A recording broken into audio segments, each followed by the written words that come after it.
Hi, my name is Tom Talbot, representing the youth of Areva. Like Greg, I have a confession to make. I'm not an engineer either, I'm a physicist. It's my background. What I'm giving you today is a simple update on who we are, what we do, and importantly what we're doing here in the UK. So this works, there we go. First of all, Areva, we are the world's #1 nuclear supply company. We cover everything from mining through to MOX. You see here in the center of this diagram, we're also moving to renewable energies, fundamentally offshore wind, concentrated solar power, biomass, which we're providing turnkey plants for that, and the latter. But I'll concentrate fundamentally on nuclear and principally new build. Not forgetting about the back end. You can't have a successful new build without a successful back end industry. These are the reactors we've built around the world. Areva's built 100 plus reactors around the world, which represents some 30% of the worldwide installed capacity, including, you see here, the 4 EPRs under construction around the world. But I'm not going to talk about, in this talk here, the reactors we have under construction. What I'm going to talk about is the lessons which we've learned from those and how we can use those to provide predictability and certainty in our delivery here in the UK. These are the reactors which we have in the Areva stable, the Gen 3 plus reactors. Starting on the right here, stage left, there's the Carena, which is a boiling water reactor developed in partnership with Eon Energy. The middle reactor here is the Apmea, 1100 megawatt, 3-loop PWR, built in cooperation with Mitsubishi Heavy Industries, which is one of the potential reactors purchased by the Jordanian government. And finally, of course, the EPR, which will be the subject of the rest of the talk, a 1650 megawatt, 4-loop PWR. These are the 3 delivery models which we'll be using in the UK. First here, for Horizon Nuclear Power, which we hope to provide in a bid for them with 2 EPRs at Wilver, 2 at Albury. For this we have the EPR delivery team comprising of Areva, the nuclear island, Siemens providing our turbine island, and Balfour Beatty Vancy, who are our civil nuclear installations contractors.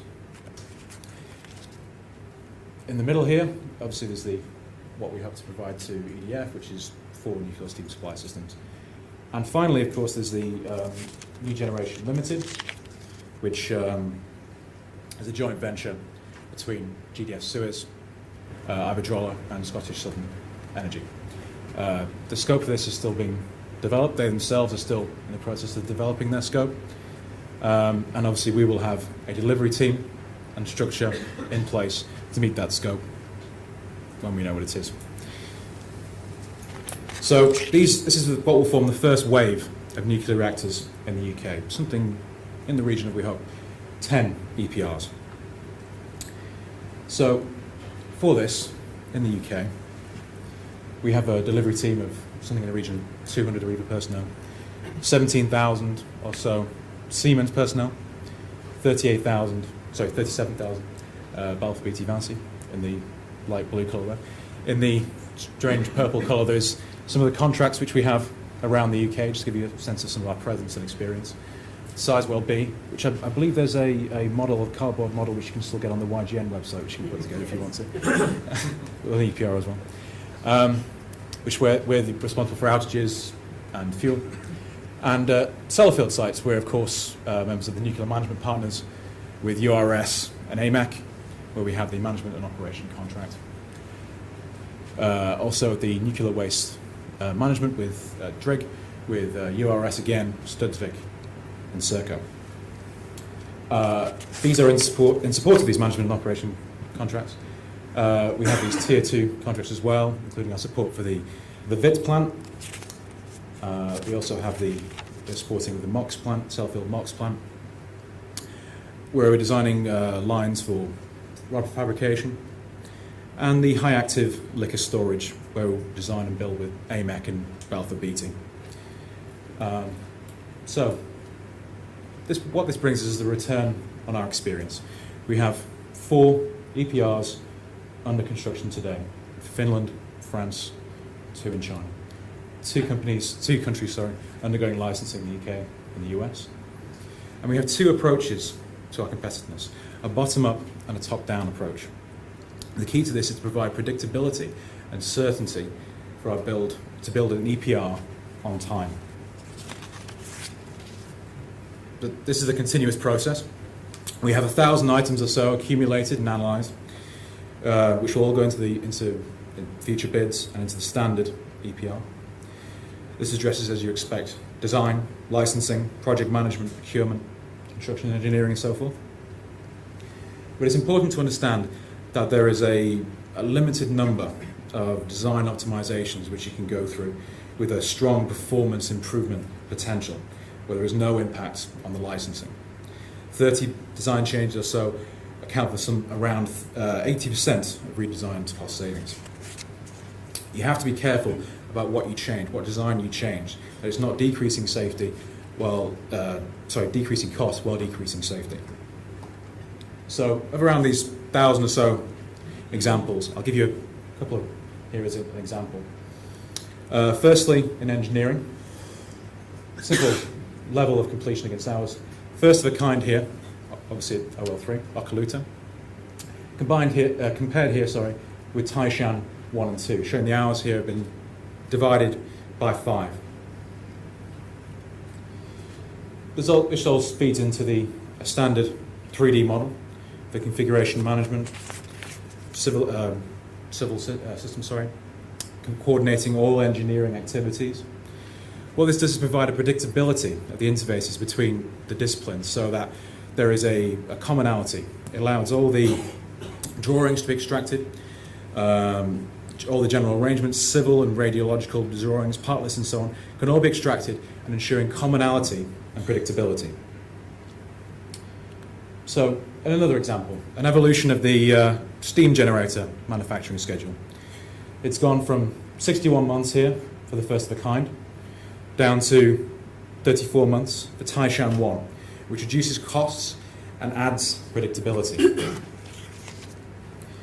Another example, if we look at the schedule performance for the core catcher, in this case the core catcher protection layer, the delivery time has been reduced by 68%, from 28 to 9 months. This improves schedule certainty and improves the predictability of the supply.